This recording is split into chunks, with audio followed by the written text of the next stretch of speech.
Vamos lá abrir a nossa primeira conversa de hoje no Jornal das 10. O Doni Denucci está no Rio com o Merval Pereira e o Gerson Camarote está em Brasília. Bom, senhores, chegamos ao seguinte desenho. Às vésperas da votação do impeachment no Senado, a votação que pode afastar a presidente Dilma, a gente tem o ex-presidente Lula atingido pelo Lava Jato como nunca antes, né? Porque agora os apoiadores, o pessoal do discurso da perseguição não vai poder mais nem falar de República de Curitiba. Se trata do Procurador-Geral da República atingindo Lula de duas maneiras, com duas acusações. Primeiro, há de ser o chefe, em outras palavras, da organização do Petrolão. Rodrigo Janot está atribuindo a Lula no Petrolão o papel que lá atrás foi atribuído ao Zé Dirceu no Mensalão, num outro esquema. E depois a tentativa, a acusação de tentar atrapalhar as investigações da Lava Jato, tentando comprar o silêncio do Nestor Cerveró. Então, é um golpe do ponto de vista político, ainda que vai demorar muito para essa coisa se desdobrar no Supremo, muito duro contra o ex-presidente. Foi, Renato. Hoje foi dificílimo para o ex-presidente Lula. Por quê? Porque você fala, não é mais uma questão da primeira instância, do juiz Sérgio Moro, do Ministério Público Federal, nem em Curitiba. O que a gente está vendo a partir de hoje, o que acontece com muita força, é algo feito pelo Procurador-Geral da República e que vai ser investigado, foi pedida autorização para o Supremo Tribunal Federal. Então, é algo que deixa realmente o ex-presidente Lula numa situação bem mais delicada, Renata, do que até então. E essa questão específica da delação premiada do Delcídio do Amaral, quando a gente vê o Delcídio do Amaral citando e o procurador pedindo a investigação e colocando que o ex-presidente Lula estava junto com o Maurício Mulay, que é o filho do Zé Carlos Mulay, e o próprio Zé Carlos Mulay, para comprar o silêncio do Nestor Cerveró, essa daí ainda deixa o ex-presidente Lula ainda mais no foco dessa investigação, uma investigação delicada, que já prendeu o Delcídio do Amaral.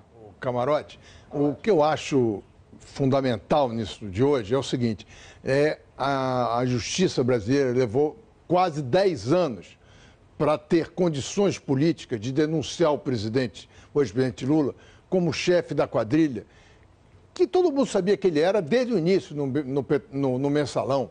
E como agora ficou provado que o Mensalão e o Petrolão são a mesma coisa, um segmento do mesmo esquema de corrupção montado pelo PT no Palácio Planalto,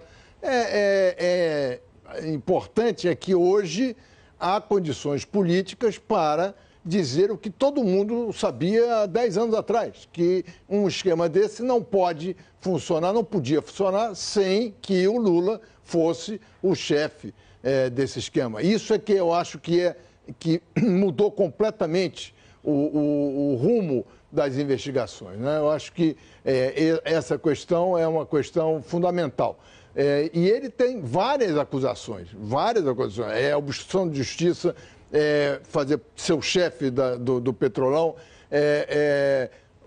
questão do triplex de Guarujá, que chegou para o Moro já o processo, o pedido de prisão dele, feito pelos procuradores do Estado de São Paulo, que só agora chegou porque houve recursos do Ministério Público, do próprio Lula, e agora está na mão do Moro, esperando só que o Teori Zavascki decida para onde vão os processos. São os vários processos contra o Lula. E esse do triplex deve ir para o Moro, esse da obstrução deve ficar lá porque tem conexão com a presidente Dilma, que, aliás, também deve ser denunciada brevemente, porque se ele aceitou e fez uma denúncia contra o Lula com as denúncias do Delcídio, o Delcídio também conta que a presidente Dilma pediu a ele para interferir, né, e para tentar soltar os presidentes da Odebrecht e da Andrade Gutierrez. E a gravação é a Dilma que deu o termo de posse para o Lula. Então, provavelmente, nos próximos dias, a presidente vai ser denunciada também pelo Procurador-Geral. Então, isso, e mais, hoje o Ronan Pinto foi indiciado também. E é outra face de um outro processo muito duro contra o PT e contra o Lula, que é o assassinato do prefeito Celso Daniel. Portanto, o conjunto da obra, que foi muito falado hoje sobre a presidente Dilma, o conjunto da obra contra o Lula é devastador, é devastador. Falando em conjunto da obra, o Janot mesmo diz que o alcance é bem mais amplo do que se imaginava no início. Cita, obviamente, o ex-presidente Lula, é o principal nome de todos os que ele apontou aí. Agora, a gente também tem a cúpula inteira praticamente do governo, né? O Edinho Silva, Berzoini, Jacques Wagner, Gilles Azevedo. E, aparentemente, por questão de tempo, a presidente Dilma Rousseff. E Erenice também. Né? Erenice também, que já foi muito próxima da presidente. Doni, né?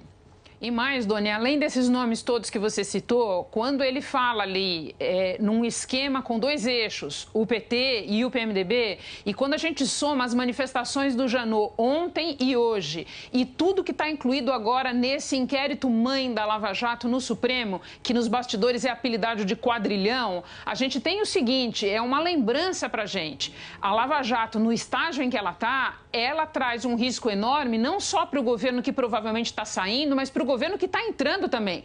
Porque esse é o governo do PMDB, é importante a gente lembrar isso. Pois é, o Temer já teve uma certa...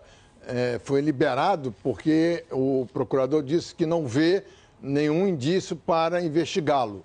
Mas tem muita gente no Ministério que está sendo falado que é investigada no Lava Jato. O Temer devia ser mais cauteloso com essa questão. Eu vi que o Camarote conversou com ele sobre isso, a gente vai falar com isso depois. Vamos falar disso. Né? Não dá spoiler, Merval, não dá spoiler. O que a gente vê é que a imprevisibilidade da Lava Jato vai continuar em qualquer cenário. Escuta, em qualquer cenário, a Lava Jato tem esse quesito de imprevisibilidade e cada vez mais ela não para, ela está avançando, essa investigação é cada vez mais que avança. E a gente tem mais Lava Jato, peraí, gente, tem mais Lava Jato, mais Lava Jato. Mas o que eu quero dizer é o seguinte, não é imprevisibilidade quando é previsibilidade. Todo mundo sabe mais ou menos o que vai acontecer. Vai dar encrenca.